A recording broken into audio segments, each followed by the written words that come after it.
Hi guys, welcome to today's video. Today we're talking about a functional 3D print project I worked on recently. We're also going to talk about what to do when 3D printed parts just don't cut it. I'm also happy to announce this channel's first video sponsor, PCBWay. We'll get into them more later in the video. Now, I enjoy making functional 3D printed parts. It's one of those things that make you realize how versatile and useful 3D printers can be. Rather than trying to order something online or fabricate something in a machine shop, you can fire up a printer and have a part in a couple of hours. I've been using my printer to fix things in my everyday life for a while now, and one of those things I worked on recently was the drinking fountain at my local gym. While the fountain works normally, the glass filler for water bottles had a broken handle, which meant it no longer functioned. Now, a broken handle seems like an easy fix, but the only replacement parts I found online cost upwards of $300. So this seemed like a perfect situation to 3D print a solution. So I got out my trusty calipers to get some overall measurements and get started on a solution. I couldn't get my calipers into all the spots, but determined I had a basic T-shape that I needed to lift in order to let the water flow. I started with a basic design and printed in two different heights to try to figure out what the height was under the T-bar. Turns out both of these parts were too wide. I had forgotten about the ridges on the drinking fountain, so neither of these parts fit in with those width. So I slimmed the part down and tried again. Success. This next iteration added a backstop to keep the T-bar from spinning. After that worked, I enclosed it a bit more and added a pivot point for easier lifting. For the final version, I enclosed it a little bit more and then slapped my company name on it. Part clicked into place and started working just as I planned. So what was going on? Why was this part breaking? In oversimplified statics, the moment arm to push the lever down to release the water was 3.5 times greater length than it was for the length to lift the spigot from the pivot point. So that means if I applied 5 pounds of force here to lift this up, this small length and this thin part here saw 18 pounds of force.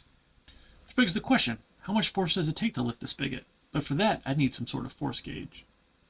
Fortunately, I'm an engineer and happen to have a force gauge. So I loaded the part in, applied a downward force, and went to measure to see what the actual downward force required is. So that is hard to see, but it is 5.34 pounds. So now that we can see this as a problem, I did test some other materials. TPU was too floppy. PETG and polypropylene still failed over time. Remember, this part sees a significant amount of use every day. And being this is a push lever in a gym, it's very easy to over-apply force, which is probably why the lever broke in the first place. As much as I love 3D printing, I realized a 3D printed part wasn't going to be a long-term solution for this, at least not to work reliably. I needed something more. I needed steel. Crum. Which brings me into this video sponsor, PCBWay. And PCBWay offered to sponsor the part for this video, and they offer a wide range of services from PCB, prototypes, assemblies, as well as 3D printing and CNC, among other things. So when they reached out to me, I went to check out the products, and I realized that they had a great fit for my needs. I've got their website pulled up here, and I wanted to walk through the process of what I did to get my part ordered. So for this, I went to CNC 3D printing, went to CNC machining, and then here on the CNC machining page, you'll see a variety of options that you can select. Now to get started, I just took the step file from my 3D printed model, clicked on it, added it in here. As you can see, it then imports it, and then creates a model of the file. And then you've got a variety of options here to choose. I went with stainless steel in my version, since this would be seeing water usage, among other things. And then you can select additional options down here. So obviously if it's stainless steel, it's going to be silver. And then there's a variety of other options you can choose from here that might affect your part. They make it very easy to select exactly what you want as far as quantity, the design units, the material, among a lot of other things that you can add to your part. I didn't really need a lot of these additional items since my part was fairly basic. As you can see, they offer a wide range of materials and then a lot of other different options that didn't really apply to my part, but you can just see how capable they are with additional features as far as surface roughness, tolerance, a lot of other things you can select from for your part. This would all be obviously reflected in the final quote price. But then once you have everything loaded to what you would like, you can then submit for quote, and they'll get back to you with a quote within a few days. Once I received my quote, the ordering process was simple. I simply paid for the part, arranged for the shipping, and then got my part in roughly about 2 weeks' time. So the part arrived, and let's take a look.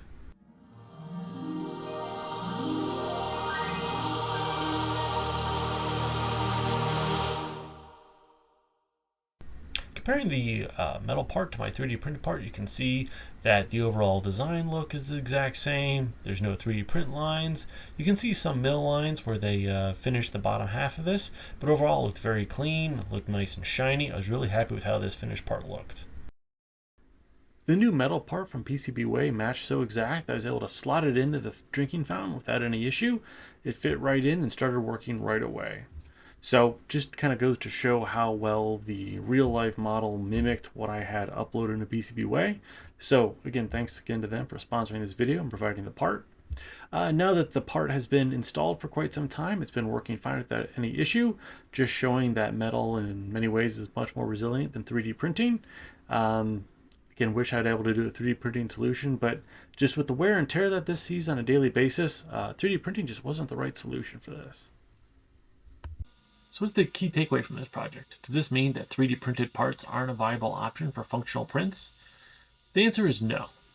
This was just kind of a single use case where a 3D print part just wasn't usable due to how thin and how much use this single part got. I think I still plan to use 3D printed parts for a lot of functional objects moving forward. They'll just be parts that don't see as much stress or as much use. But it's good to know that for other options, we still have PCBWay if I need to CNC something or get something made out of metal. So thanks again to them for sponsoring part of this video. Anyway, if you guys enjoyed this video and hopefully you guys learned something about PCBWay and also 3D print stresses, if you guys like this, please like and subscribe for more. Thanks very much.